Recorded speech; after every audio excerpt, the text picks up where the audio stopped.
Hey, honey, it's Mom. Listen, I just got off the phone with my godson. He called because he is facing something that has him feeling afraid. See, he's a musician, and he's been working for years. He's been dreaming. He's been putting time day in, day out, late nights, producing his music and putting himself in places to meet the right people and sending things and creating content and doing all of these things to get the right connection to take his music where he has seen that he knows that it's supposed to go. And he got a call that some people have heard and they're listening and they want to talk to him. And he's about to jump on a flight to go and talk to these folks, and he's going alone. And he's used to traveling with his partners, and he's used to traveling with his team, and they need him alone. And they called me on FaceTime, and I'm looking in his eyes, and he's looking in my eyes, and I can see the fear, I can feel it, and rightfully so, because it's terrifying to step into something new. There's like two phases of fear that I could see for him. One being that I'm doing this by myself. I'm used to having my team, my partners go with me, and I got to step out by myself now.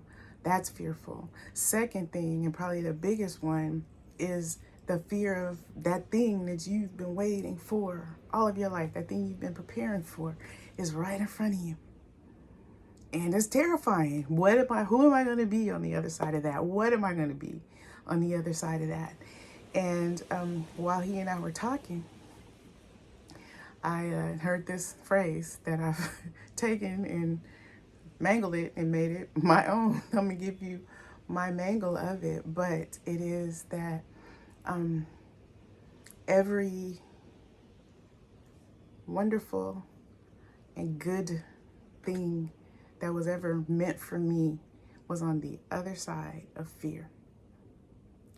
And that meant at some point it's a standoff. I'm looking at fear, it's looking at me, and it's like, what you gonna do? And my goodness, my next level, my breakthrough, my destiny was on the other side of that fear. So what am I gonna do? And this is what I told my godson. Is everything you want is on the other side of that. So you got to go get it. And yes, you are going to feel afraid. Yes, you're going to feel crazy. But you know who you are. You stand in what you know. You're good at what you do. You just be truly, authentically you. And go forth and get your stuff. Because your stuff is on the other side of that fear. There's a understanding that I've gained about fear. And we think that the fears that we have, they feel like they're ours. And we embrace them like they're ours. And a lot of fear is familial. It's within your family. It's generational. It can be, kind of even within nationalities, ethnicities, based upon the history and the history within your family, the history within your culture. Fear, if you live in an environment where you don't know what's going to happen from moment to moment, if somebody is going to break in your house and divide your family apart, if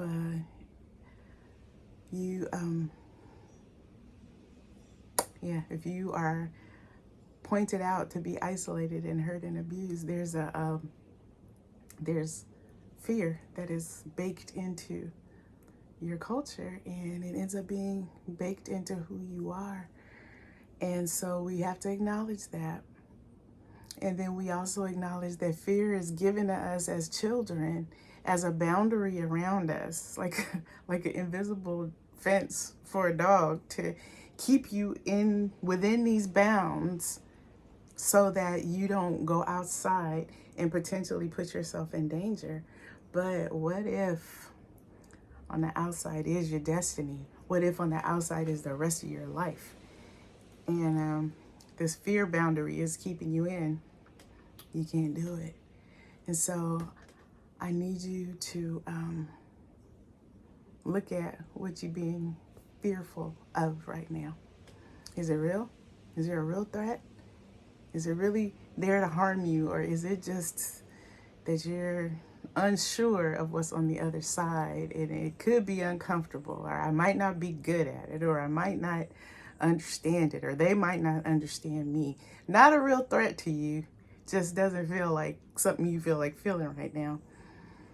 That's not valid as fear.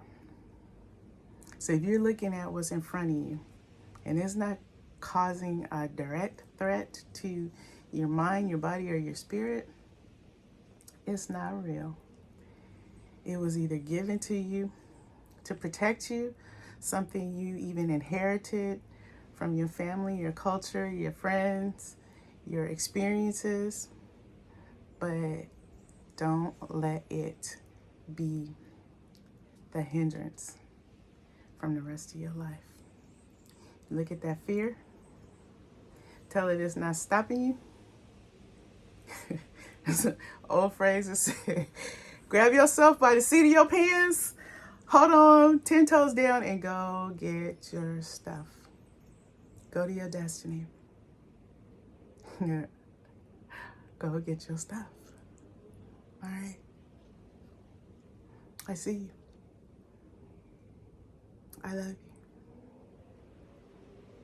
And you're wonderful.